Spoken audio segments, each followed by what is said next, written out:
Headed to the top, but I lost a few homies. Some to a bullet and some to being phony. Niggas used to hate me, I'm saying niggas Joe me. Shorty said she love me, baby girl, you don't know me. Stuck to the plan, now I'm getting bands. Band at the band at the band. Yeah, what's going on? It's the late night, date night podcast. You know, it's your host, Philly Celeb, man. Hood's top model, flies to the fly, coolest to the cool and all that. But tonight, we got a special guest, Complex Angel, the author of the new urban book. Should I say urban book? Yeah. Or no, it's not just the urban book. It's a true story told through a fictional character. The author of this hit book, No Apologies, available now. I think it's $15. You can get it on sale for $15, but I think it's regularly $20. Why you laughing? You can laugh on the mic. Laugh on the mic. Because it's not $20. It's $15, I think. How much is it? It's $15. It's $15. You can get that shit right now. But ebook is $8. ebook is $8. And audio book coming soon. So Miss Complex Angel, why is this book even titled No Apologies? What you not apologizing for? I named it No Apologies because I wanted women who have been in like a lot of toxic relationships. Every time you hear them talk about what they put up with a man, they always beat themselves up saying they were stupid and everything. And I've noticed women who get out of domestic violence relationships, they get into this habit of always apologizing because they were in a cycle of being critiqued a lot. So basically this is saying like, let's stop apologizing for shit that we deal with. We don't see it coming. It makes us stronger, but also no apologies for telling my truth because I lived in fear of what he would think if he found out. And I'm like, it's not about you, it's about me. So no apologies for telling my truth. So this book is your true story? Yes. It's your true story? Mm-hmm. So, I mean, I know you say no apologies. Like, so what exactly how do women apologize? Like, what you mean by that? Like, when you're getting critiqued by someone, being in a domestic violence relationship is very confusing because it's like they find any reason to be mad. Like I know in my situation, if I was quiet, my abuser, I'm going to just call him Rodney because that's what his name is in the book. Rodney would get, he had a problem with it. Like, oh, why are you so quiet today? If I listen to certain music, like if I listen to those man bashing songs, it was a problem to him. So it's like I was always on edge, like trying not to make him mad and stuff. So basically you try, like you lose your self-confidence and everything. And it's like when you're around people, you get into the habit of apologizing because you've apologized so much to that person. And you have to like really learn to look at everybody like everybody's not as him. You know what I'm saying? Like you can express yourself and no one's going to jump on you. But it's a whole like rebuilding your mental and everything. So when in domestic abuse relationships, so the abuser, the person that's abused always apologizes to the abuser. They don't hold the abuser accountable. Oh, you can't hold them accountable. They don't. They're always gonna blame it on you. And when you're in love, like I was in love with him, mm-hmm. And it's like I wanted to just like really be the one for him. Whatever he needed, I wanted to get it for him. Like he had a perk addiction, so I was always going broke buying perks, just thinking like, okay, that'll keep me on his good side. But whenever he was high, that's when we fought. Like he would be high out of his mind. I tried to be everything for his daughter, but it was just like it wasn't good enough. He still found things to complain about.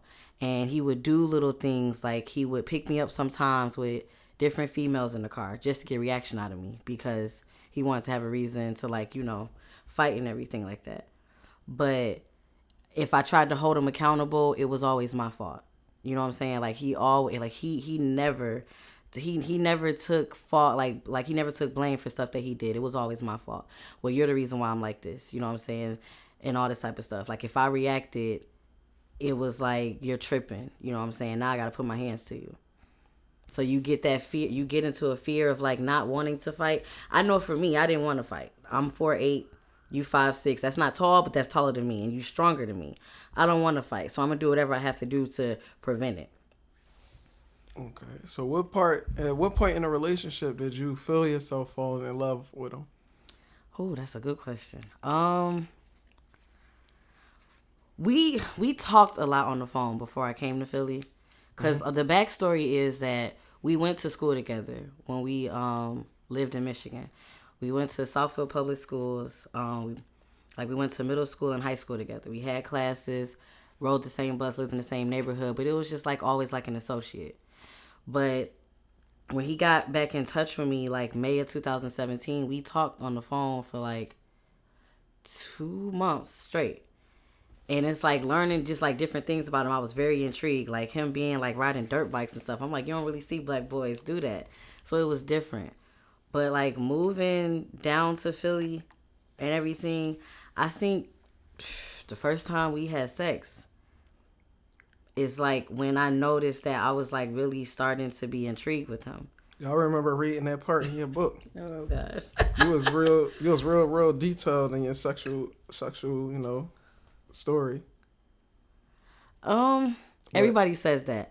I want the readers to read that though. I mean, you could tell, but I don't want you to give away the whole story. I made the scenes very sexual because I wanted people to see what a soul tie is. Okay, so you feel like you had a soul tie from the first time that y'all had sex? Most definitely. It was a very different feeling with him. Very different feeling.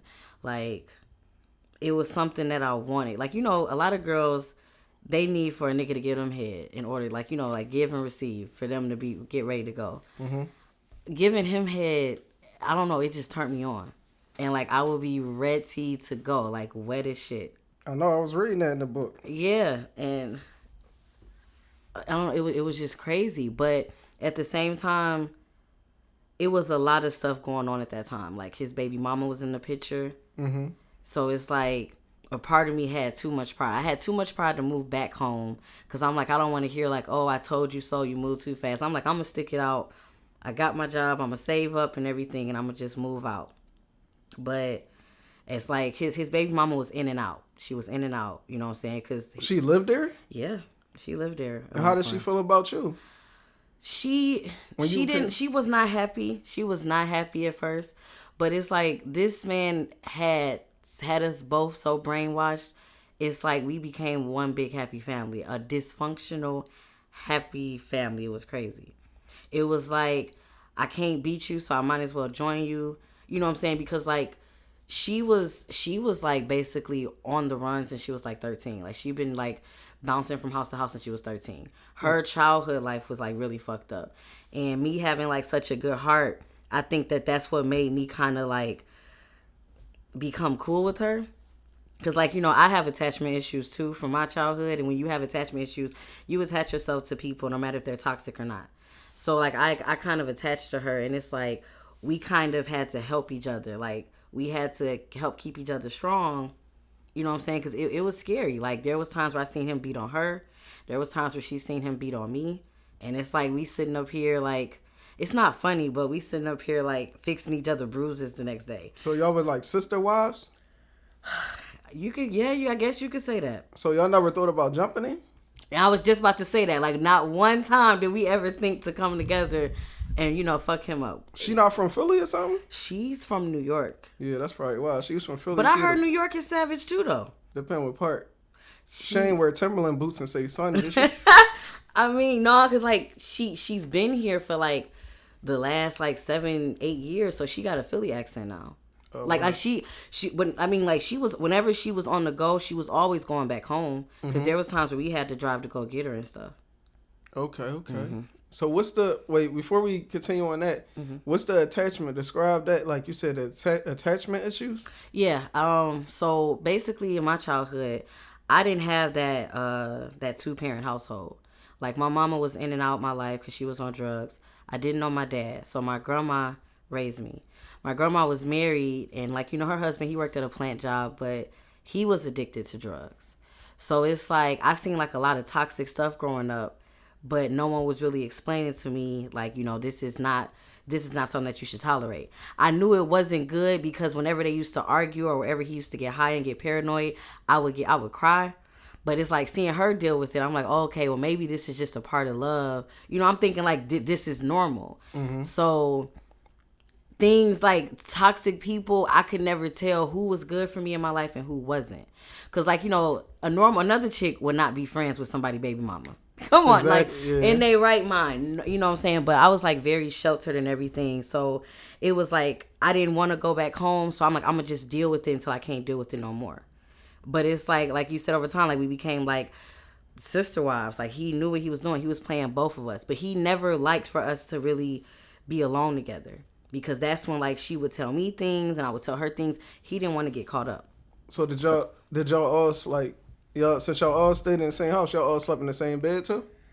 No. No. Like, how did that work? I mean, you talk about it in the book, right? When she first moved back, she was sleeping. He had 3 bedrooms. He lived in a row home. He had 3 bedrooms. She slept in the middle room, her daughter's room, and she wasn't happy with that. Like, I remember one night, we was sitting downstairs. I was smoking a blunt. She was drinking. And she was just saying, like, that she, you know, she was like, I've lived here for the last 6 years. This is my home. Everything here I know. And to have to come back and sleep in, like, the, you know, middle room, it's not fair. And it just made me feel uncomfortable. Like, and I told him, I'm like, you know, you still love her, so why are you playing mind games with her? But he was really more so hurt because she had a baby with another guy outside of their relationship. Yeah, so it's like he wanted to play mind games, and like I really believe that he brought me down to hurt her, because if she wouldn't have had that other baby, their daughter together would have been the last one, because she had 2 kids when he met her. Oh man, Did all the kids live there? Yes, they was all there. it was. So you understand what I'm saying? Like it was just like, what the fuck did I get myself into? Didn't the aunt and the uncle live there or something too? Nope, his stepmom. Oh, his stepmom. Yeah, his stepmom.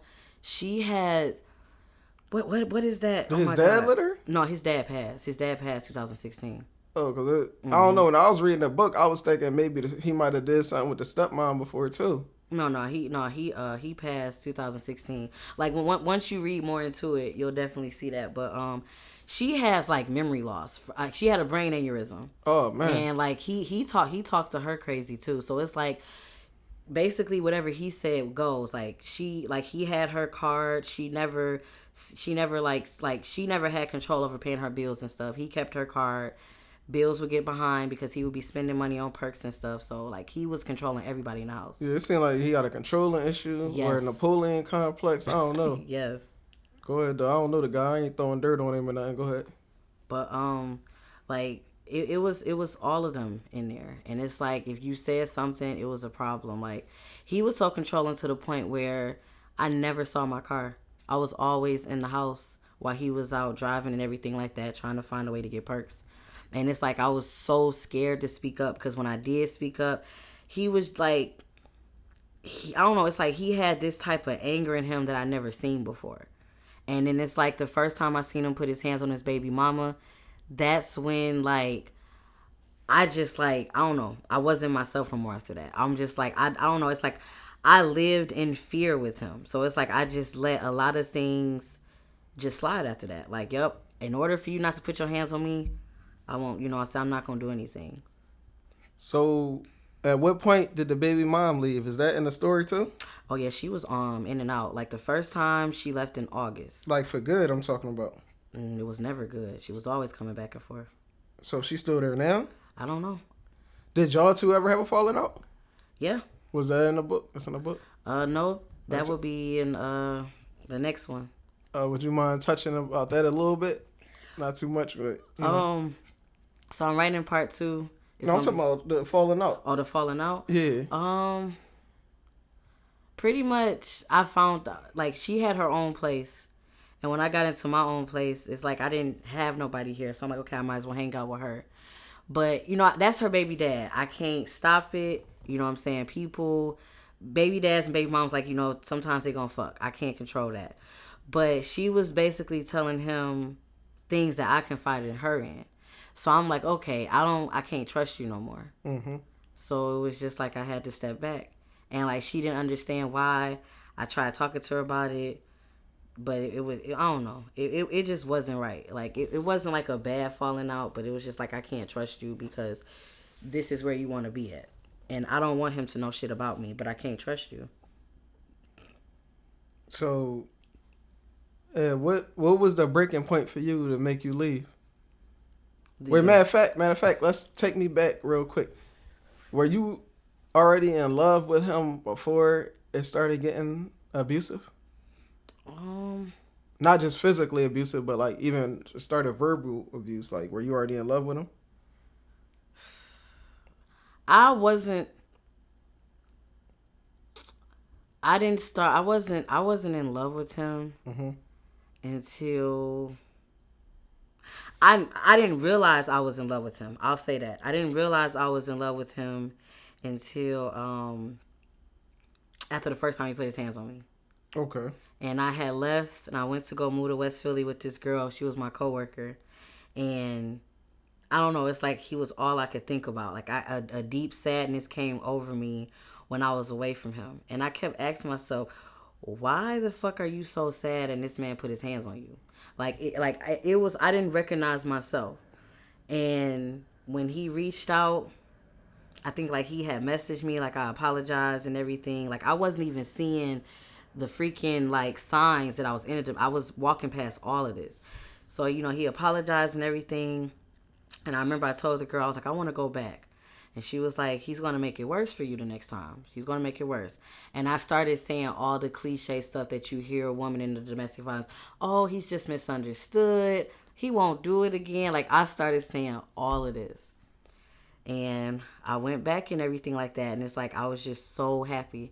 And I'm like, I'm too in love. I'm too in love. I'm putting up with too much. So how often were the fights? He put his hands on me the first time the day before Labor Day. I left, came back a couple days later. Then 2 weeks later, he put his hands on me again. So, like, they would come. Like I'm saying, like, was it like a constant thing or was it like a once in a while thing? Once in a while for me. Once in a while. Every time his baby mama came, they were always fighting. So what about verbal abuse? Like how often? That was every... Like, he would be nice for a minute. And then it would, like, stop. So the verbal abuse would come, like, every day. Would it be from when he high, not high? Like, when he's high and when he's not high. Like, he stopped taking perks in February of last year. Okay. He got on Suboxone, that opioid blocker. I don't know shit about none of that, but go ahead. Sorry. I thought you probably heard from the streets, but it's an opioid blocker.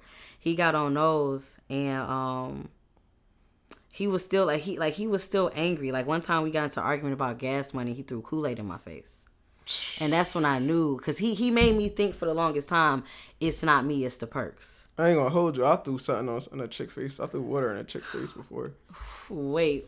That's when I was, because I didn't want to hit her. I just threw my drink on her before, but I don't know. Go ahead. That was in the past, though. But like he threw it in my face, and then when I got up, because like he lifted the mattress up and everything, because by that time I was sleeping in his daughter's room. I couldn't sleep next to him no more. Like I was slowly getting fed up, and like he had lifted the mattress up, told me to get the fuck out.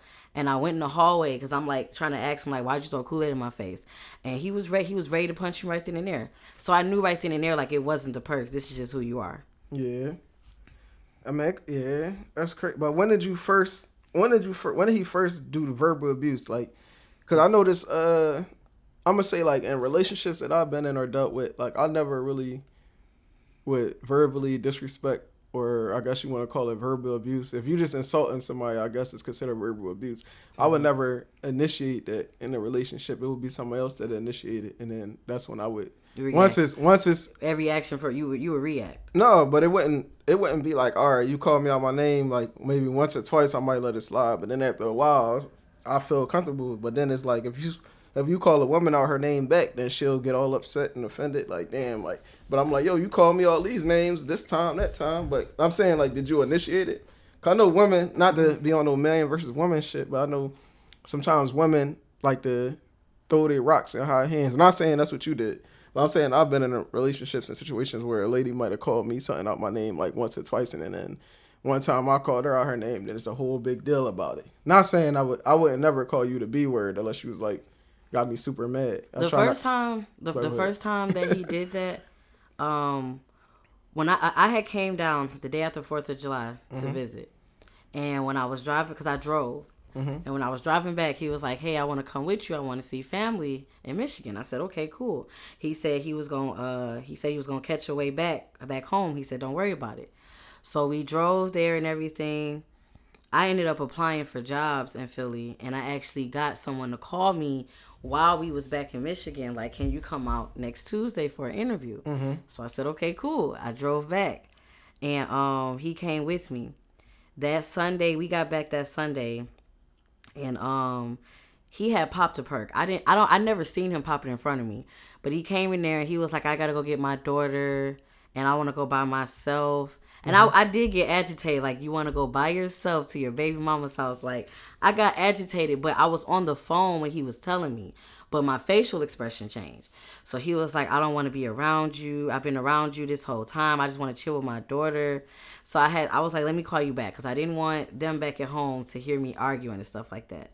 So, I told him, I was like, "You're not going by yourself. Like, that's not something I feel comfortable with. Like, this is my car." So if that initiated it, it's the truth. You know what I'm saying? Like, I don't want you to think that you about to sit up here and just be gone. You know what I'm saying? But it's like, I was so tired from that drive. But after a while, I just said, "You know what, go ahead." But it's like, he was just like really like he was just like really like condemning with it. Like, "Oh, I don't want to be around you. You're suffocating me. But I just want to go get my daughter." I have to cut you. I'm sorry. How did you communicate that to him? Did you communicate it to him nicely or mean? Like, you know how, like, you said what you said, like, how you telling it to me, but did you say, like, did you curse him out while you were saying it? Like, you get what I'm saying? No, I mean, I was very assertive. Like, "You're not going there by yourself. I don't trust it. No. Okay. Like, I was saying it like that. And he was like, it's not even on that type time. I'm just trying to go and, I'm trying to go get my daughter. And then she was going to let me get some stamps and stuff like that."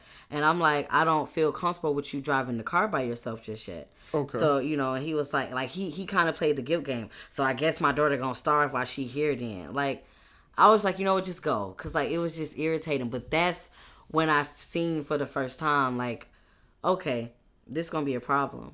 And then it's like, every day after that, it's like he would just be so cranky.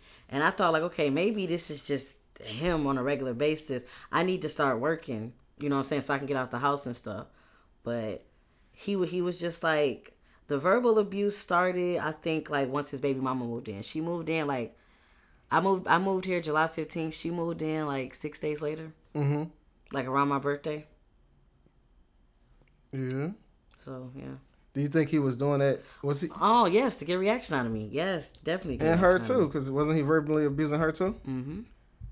Yeah, that's. Like, he would spit on me and stuff like that. Spit on you? Yeah. Like, on purpose? Yeah. And you would take that? Was that before he hit you or after he hit you? Like, tell me that, how did it all escalate? Like, all right, from starting off, did it start off like verbally, then spitting, then physically? Like, tell me like the order it all started, if you don't mind. For me or for her? For you. It's all about you right now, shorty. It was verbally. It was verbally. The first time he spit on me was the same night he put his hands on me. He was upset because I went all the way out to Ardmore, Pennsylvania to get my hair done by this lady. It's not far. I know, but from where he lived at, Germantown, yeah. So he was upset because he had to go into his perk money to put gas in the car to come back and get me. And his daughter wanted to spend time with me. Like, his daughter was very close to me. And he was texting me, like, the whole time when I was getting my hair done, like, "You fucking lucky my daughter with you. I just want to leave you, you dumb bitch." Like, just saying all this stuff. And I snapped. I called him and I'm like, "Well, that's the least you could do is put gas in the car. Like, you driving more than I do." You know what I'm saying? I'm like, "I don't understand why you tripping." Yeah. So he basically was like, "Oh, like, you want to show out and everything like that? I'm going to show you." We get back to the house and everything. We was arguing. He spit on me. But he made it sound like it was an accident that one time. That's crazy. And then that night was when he had choked me. So the first time he put his hands on you, he choked you? And what caused him to choke you? Just from that same argument? Everything had died down. I had went to go lay down. He was watching Power. He had it blasting. But I'm like, I'm going to just tune it out because I'm a light sleeper. But then, I don't know, he just started fucking with me. Like, he told me, oh, you're snoring too loud. I'm like, oh, my bad. I couldn't go sleep in the other room because he had all of his daughter's clothes, like, on the bed. So I'm like, okay. And, like, it was too cold to sleep downstairs. Like, I don't know if you ever lived in a row home, but, like, when it's cold, it's not insulated down there. So if it's cold outside, it's like that in there. So I'm like, okay, I'm going to just stay up until he go to sleep. He want to have conversation. And he could tell I wasn't feeling it. So he was like, oh, well, since you got an attitude, go sleep downstairs. So he gave me this thin-ass sheet. And I'm like, I'm about to just go to my car and get my blanket. Like, I was just dealing with so much shit. So I closed his door. He said I slammed it. And I was like, I basically, out of frustration, I was like, just shut the fuck up talking to me. Like, I was sleepy. Mm-hmm. So I go downstairs. I was going outside to get the blanket. I had to get my hoodie because it was cold. He came up from behind me, snatched me by the back of my neck, threw me on the couch, and started choking me. How you told him to shut the fuck up? Mm-hmm. True. So, how did he even... All right, after that incident, I know that's in a book, but how did you even, like, get back to the point after that choking incident? Did you leave right after that? Or did you stay? I left. I had went to work the next day, and I was real quiet that day. And the girl that let me stay with her and one of my other coworkers, we was walking to Chipotle over there off the Roosevelt Boulevard. So pretty much, they was like, Tasha, you've been quiet all day. And I just started crying. And I broke down, like, I told them what happened and everything. And, like, the girl said, like, she just knew. She was like, I knew he had a perk addiction, like, on the outside looking in. So when our coworker had went in to order his food, she pulled me to the side and was like, listen, I have a 2-bedroom house. It's just me and my 2 boys. Come stay with me. Mm-hmm. So I was like, okay. I said, I'll be there by this Saturday. Because I was so scared to leave. Like, what is he going to do if I try to leave? So pretty much she had called me that day after work. And he was upstairs asleep. And she was like, you need to leave now because if you stay to Saturday, you'll never leave. So I'm like, okay, well, I just got to get my stuff. And she was like, leave all that there. I'll replace it. But I still got my stuff. He was asleep. I was able to get everything and I left. And it's like, I didn't regret it because it's like, okay, I finally get to see other parts of Philly that I've never seen before. Because from July to September, all I did was stay in the house. You know what I'm saying? Like, all I ever did was go to work and go home. So it's like when I finally escaped, I'm like, oh, I'm seeing different parts of Philly that I've never seen before. Like, I'm really learning it. Mm-hmm. But he reached out a couple days later. Well, he cussed me out that night. But he reached out a couple days later, put that nice act back on. And I was just like, okay, I'm going to forget what you did. I can, like, let everything will get better. Because you got to understand that it's this thing called oxytocin. Yeah, that little cuddling feeling. Yeah, listen, I can't listen. I'm not no psychiatrist, but from the book I read, Fuck Him, Nice Girls Finish Single, Brian Knox, the guy that wrote it, was saying that it's just a feeling that women feed off and they let it run with it. Like, they believe, like, it makes you feel like this person's the one. You know what I'm saying? You are so stuck on first perspectives. So when a person shows you their true colors, you are so fixated on the first perspective that you're trying to get them back to it. That's how domestic violence works. Because it's like, this person was so charming, and then this monster's out, but you're just focused on how can I get you back to that nice person. So when that nice person came out, I'm like, yes, he's back. This is who I want. Mm-hmm. It's me. Like, you know what I'm saying? You start to, like, really blame yourself for a lot of stuff. I'm like, it's me. Okay, I'm going to just push it to the back.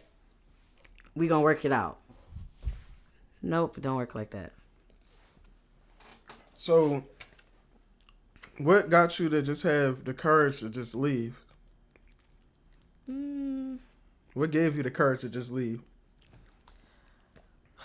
After that fight, after he threw that Kool-Aid on me in April, I was just, like, really fed up. I'm like, this is who you are. Quick question. Yes. What flavor was the Kool-Aid? I don't know. No disrespect. I'm sorry. You get on my nerves. I do not know. Shut up. So, I'm sorry. It was red. I don't know. Don't put that on the podcast, yo. I'm sorry. I can't put that on there? No. Oh, I'm sorry. I can't. I'm not supposed to. Anyways, yo. So, you're out of pocket. So, after he did that, I went to my boss and I asked her if I could have 2 days off. Mm-hmm.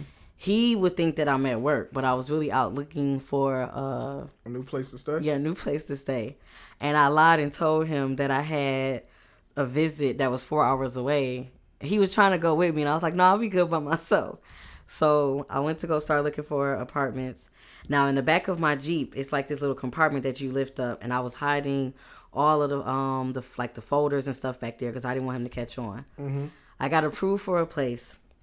Everybody was telling me, like, oh, don't tell them, just be out the day your lease is. Man, Yeah. I'm such an honest person. I didn't tell him where I was moving to, but I said, hey, I got me a place. I'll be moving in July. I just want to let you know, because I know we've been arguing a lot lately. I'm letting you know you ain't got to worry about me much longer. Oh, he was pissed. Talking about oh, you did this shit on purpose. I knew you was going to do this. And he was like, you probably got a savings account with money in it. I did. But I was like, I don't know what you're talking about. But you said you don't like to lie, but go ahead. I told him, because it's like, I didn't want him to know about that. Mm-hmm. But before he found out about my place, whenever he was working at this time, he was working at Fridays up 309 as a line cook. Before he would leave, he would always leave enough money for me, his daughter, and his stepmom to get food. Okay. After I told him I was moving, he used to just leave money only for them. Like, he wanted me to just tap into my savings account so I didn't have it anymore. And I remember one day I had told him, like, his baby mama had came back to visit. And he wanted me to take him down to the water place because the water got cut off. He got it cut back on illegal. He got it turned back on illegally. Mm-hmm. And I guess the guy came out and like popped up unexpectedly and seen that it was turned on illegally, and he was like, you got 7 days to come down and get on a payment plan or I'm turning it back off. So he wanted to use the truck. I told him that he couldn't use the truck because my boss had asked me to do like a emergency pop-up visit. I said, but I could still take you. Mm-hmm. No, you on some bullshit. You just saying that because my baby mama back here. Well, you can't stay at my house no more. You got to find somewhere else to go until your place is ready. I just said, fuck it. I grabbed everything. I took my cable boxes. I took my internet modem because the cable was in my name. Mm-hmm. I took everything and I just left. I said, I'll sleep in my car if I have to until July. So this was May. So y'all left without a fight? He was at work. Okay. That's yeah. Good. So what gave you the courage to write this book? Why did you write this book? I know it's your story, but like, what made you want to write your book? Because I run into a lot of people that have like interesting stories like you, mm-hmm. and I say you should write a book, and they say no. I had a mentor named June Miller. He's from Brooklyn. I used to talk to him a lot on Facebook. I found him in this because I wrote other books before, but I'm taking them down and revamping them. Getting on that's another story. But he read my first book called Honey Flavored Tears. What's that about? That book was... It sounds... I wasn't going to say this. It sounds delicious. Honey flavored tears. Go ahead. That book was about a girl who was, like, very convenient. She was in love with this guy, mm-hmm. but, like, he was her best friend. And it's like, I mean, like, well, you could say... It sounds like a true story that I went through before. Go ahead. Yeah. You could say they was more than best friends because, like, they were fucking stuff. But it's like... She was caught up in a love triangle because he had an on and off relationship with this girl named Zaria that he was so in love with. But whenever him and Zaria was on the outs, it's like his best friend was his comfort zone. But it's like he didn't realize like, you're using me and stuff like that. Like, I'm in love with you and it's like you only use me for your convenience. So it was about that. But he read it and he said, like, I feel like you're not going deep enough. He was like, your story... You need to tell your story. He said, your story is going to be your bestseller. So I'm like, okay. So I was at home. Because after I left that abusive relationship, one thing that people don't talk about when a woman or even a man leaves an abusive relationship, you go through a lot of aftermath. Like, you go through, like, a lot of anger. You go through a lot of, like, regret. Like, I know I was angry. Mm-hmm. I was embarrassed because I'm like, I'm sitting in this apartment. I have no furniture. Like, I lost so much dealing with you. And it's like I was just so angry. So I'm like, I need to write. You know what I'm saying? Like, maybe this would be therapeutic for me. But it's like the more I was talking to people about it, because I was like, I want to write it from like an addiction perspective. At first I didn't know if I wanted to write from addiction perspective. But when I was telling them that I really wanted to write the book, everybody was like motivating, like, yes, you need to. You know what I'm saying? Like, it'll be really good. I didn't want to write it from an addiction perspective until I took this writing class with this lady. Mm-hmm. And she kept asking me, who's going to be your audience? And I'm like, well, women who's been in a toxic relationship. She was like, well, no, you got to narrow it down. So then I was like, I want to talk to a woman who's still in an abusive relationship. And she was like, okay, Well, you just gotta, figure out how you gonna talk to them. You don't want to educate them because a person who's still in this, they'll feel like they're being lectured and they're not gonna want to read the book. You gotta pull them in, make them feel how you felt. So I said, I'm gonna write this from an addiction perspective because that's what it felt like to me. Like a lot of times I told people I wasn't leaving, I would be pulling up to his backyard like I'm pulling up for some crack or something. It's not funny, but I don't know. And it's like whenever I was with him, I never answered the phone. Like I just felt like someone who was like, I was living like a second life that my family didn't know about. So do you think the sex is what kept you? Hell yeah. That's all? The sex. His stepmom was like a grandma to me because, my grandma passed. Mm-hmm. His daughter, just her running up to me when I get off work, waiting for me at the door and stuff like that. Mm-hmm. I was attached to all that. Like I had attachment issues. So it's like, I'm like, this feels like home. And it's like, I didn't trust other people that was trying to help me. Like there was a point where when I was staying with old girl in West Philly, I was looking at her like, what if I piss you off? What if I make you mad? You might kick me out here. Like I just felt like I couldn't depend on nobody but him. It was crazy. I was obsessed. So I noticed in a book also you titled like each chapter after certain songs. Mm-hmm. Like what inspired you to do that? Like certain songs like Don't Tell Me You Love Me by Big Sean and I wanted For My Health by K. Michelle. Go ahead. I'm sorry for cutting you. No, you're right. I wanted each chapter, I wanted it to be, I love music. Okay. I listen to it like 95% of the time. And I wanted each chapter to I wanted like people to really understand what it was going to be about. Like Runaway Love, I wrote that because I was running away from my problems back in Michigan. I was like very depressed after I lost my grandma and my mama. And I'm like, I just want like a new start. And I thought if I moved to like another state, that would take the problems away. But it didn't. So that's why I called it Runaway Love. Because like you remember in the song, like they was going through, she's stuck up in a place, like forced to think that hell is a place called home and stuff. Like I just felt like Michigan was just like, it was very depressing. I'm like, I just want to, go somewhere else. It was supposed to be Georgia with my cousin. Mm-hmm. But then he came along and it was like, changed my mind and stuff like that. But each chapter, it just like it tells you what the story's going to be about, like what each chapter is going to be about. So what would you say is the chapter that got the most response from people, or people saying was their favorite chapter? I never asked somebody that. I asked a couple people, what was your favorite part? Mm-hmm. And like they screamed, like one person, they really liked the part when I seen him put his hands on his baby mama for the first time. They said that was very powerful. And then there was another part where I was talking to my auntie. Like I never asked them what their favorite chapter was. I should have asked that. What's your favorite chapter? The end?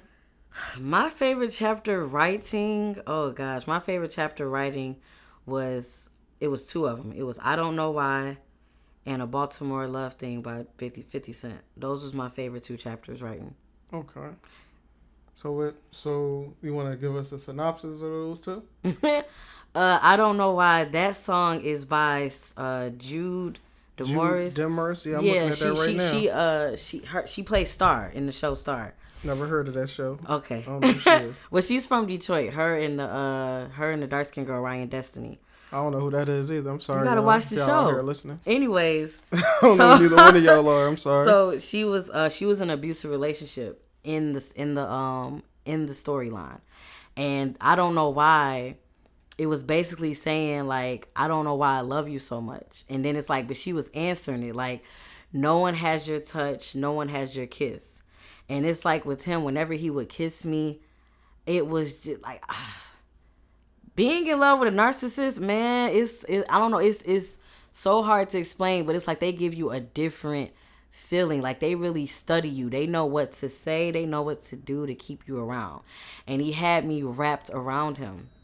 And it's like A Baltimore Love Thing. I was listening to that song. Like even though 50 Cent is talking about like a drug, like, talking to like the addict.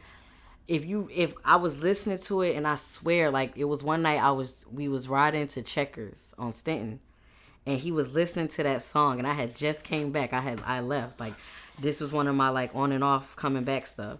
And that part where he said, we have a bond and it's not to be broken. Like, he was pounding the steering wheel when he said it. I'm like, I feel like he's singing this shit to me.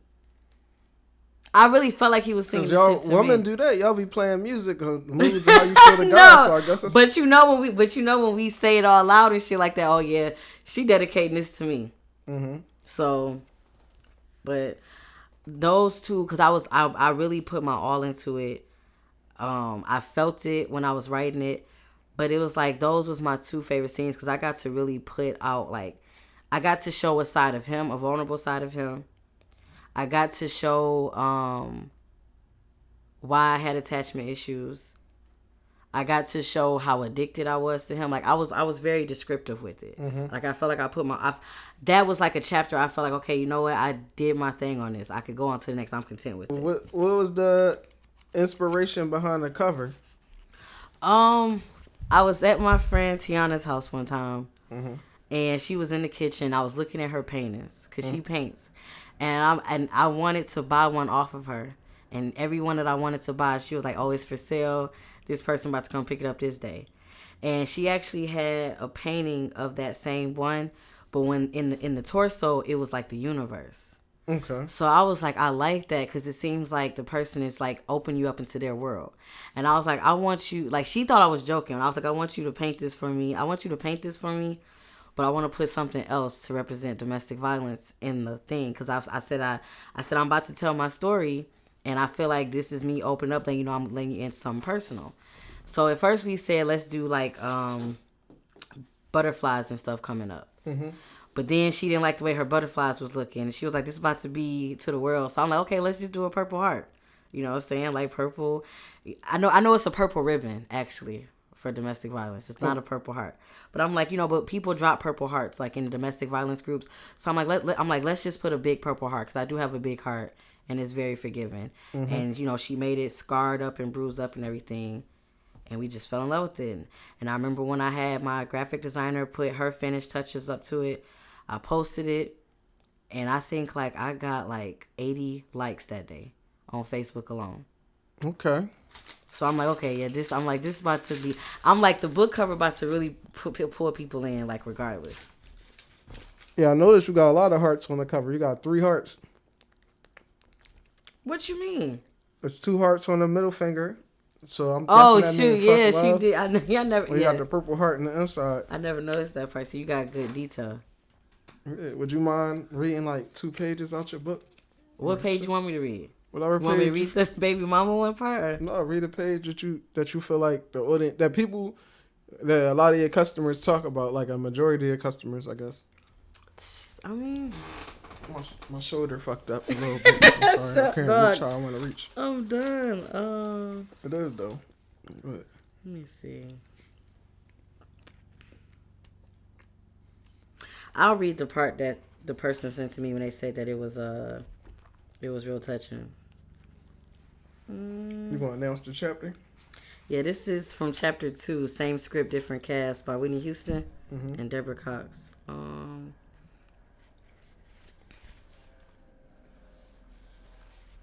Quick question. Yes. Never mind. Say it. I'm gonna talk to her later. Something else different. Okay. It didn't take long that night for me to fall asleep. It seemed like I had just dozed off when I heard Mariah yell Nicole really loud. I jumped out of the bed and ran over to Imani's room next door. When I came in the room, Rodney was standing over Mariah while she was laying down in the bed. She was kicking him with her feet to keep him off of her. He kept yelling, "When's the last time that nigga brought your daughter Pampers, huh? And you gonna talk to that nigga while living in my house?" I tried pulling him off of her, but he had this overpowering strength that was unexplainable. He instantly pushed me back and at the same time picked up her phone and slammed it hard against the wall. While her phone smashed into pieces, my heart stopped and my eyes went wide as I watched his fist go high in the air. The remorse in his eyes was gone as he slammed his fist down hard against her lip. "You stupid bitch, you're not going to keep using me when you need a safe haven," he told her while squeezing her cheeks together. At that point, she was already blacked out. I covered my mouth while tears came to my eyes as I watched her body slide off the bed in a slumped position. He called her name the first 2 times and she didn't answer. My body stood there frozen. All of the kids were up except for Ariel by that point. I can only imagine what kind of sight that must be to wake up and see your mama laying there lifeless while your dad is over her yelling her name. So what advice do you have for women that are dealing with domestic abuse? Currently? Only you'll know when you're ready to leave. A lot of people are going to tell you it's going to get worse, but if you're really in love with them, you'll believe that he's not going to kill you. But trust me, it does get worse. You know, I had my abuser told me that he would never kill me, but at the same time, he loved punching me in my forehead. And one wrong hit can automatically kill you. I would say that you have to just start making your escape plan, because it's not easy. It's not easy to leave. It was a lot of times I left, I couldn't even grab everything. But just know that you need to get around people that's not going to judge you. Mm-hmm. It's not good to talk to people that does not know about this, because they will definitely be judgmental. Oh, girl, you like this. That definitely, you know what I'm saying, eats away at a person's self-esteem. But you just got to get into support groups. It's not going to be easy. Even when you leave, you're going to still miss them. But you got to realize it hurts that they're gone, but it hurts way less than being with them when you're by yourself. You got to love yourself. And in order to do that, you got to basically break up with your old mentality and rebuild a new one. And being in support groups can help you with that. That's dope. That's dope. Any last messages? Like, tell them about your book, where they can find you at. So you can find me on Facebook. You can find me? Or you can find me. I thought you wasn't revealing who you are. Oh, shoot. That's cool. I could cut it out. Okay, you can find me on Instagram at complex_angel90. You can get the book No Apologies by Complex Angel. It's on Amazon. Paperback is $15. Ebook is $8. And it's also on Kindle Unlimited too, for people who pay $10.59 a month. I got y'all. Y'all can read it for free if you have Kindle Unlimited. But I also ship and drop off locally in Philly, Chester. Since I'm a social worker, I'm everywhere, so I drop off too. Okay. And thank you for coming on. I appreciate you. Hallelujah. Thanks for having me. Headed to the top, but I lost a few homies. Some to a bullet and some to being phony. Niggas used to hate, now them same niggas Joe me. Shorty says she love me, baby girl, you don't know me. Stuck to the plan, now I'm getting bands. Band at the band at the band. Stuck to the plan, now I'm getting bands. Bands at the band at the band. Stuck to the plan, now I'm getting bands. Band at the band at the band. Stuck to the plan, now I'm getting bands. Band at the band at the band. Like my drink shaking, I stir. Had to go get it, ain't waiting my turn. When these hating boys out here gon' learn. Gotta get up off your ass, boy, go earn. Gotta go get it, ain't nobody gon' give it to you. I know life get hard, gotta live through it. Whatever you going through, you gon' get through it. Just get you a plan and you stick to it. Showed them the way, but they chose to do it different. They ain't mad at me, man, they mad how they living. They don't hate me, man, they hate their position. When the table turn, watch how niggas start switching. Niggas used to hate, now they Joe me. Bitches say they love me, they don't know me. Keep your pussy, bitch, just blow me. Cruise through Lower Marion, I ain't never seen Kobe. Boy, ball like I got 5 rings, I need 5 more. In 5 years, man, I wanna have 5 stores. Need me a building with like 5 floors. On a private island with like 5 whores. Headed to the top, but I lost a few homies. Some to a bullet and some to being phony. Niggas used to hate, now I'm saying niggas Joe me. Shorty says she love me, baby girl, you don't know me. Stuck to the plan, now I'm getting bands. Band at the band at the band. Stuck to the plan, now I'm getting bands. Band at the band at the band. Stuck to the plan, now I'm getting bands. Bands at the band at the band. Stuck to the plan, now I'm getting bands. Band at the band at the band. Band at the band. Band at the band. Band at the band. Band at the band. Band at the band. Bag at the band. Bag at the band. Bag at the band. Band at the band. bag, got the bag. Lost a few homies. Lost a few homies. Lost a few homies. Some was being phony. Lost a few homies. Lost a few homies. Lost a few homies. Some was being phony.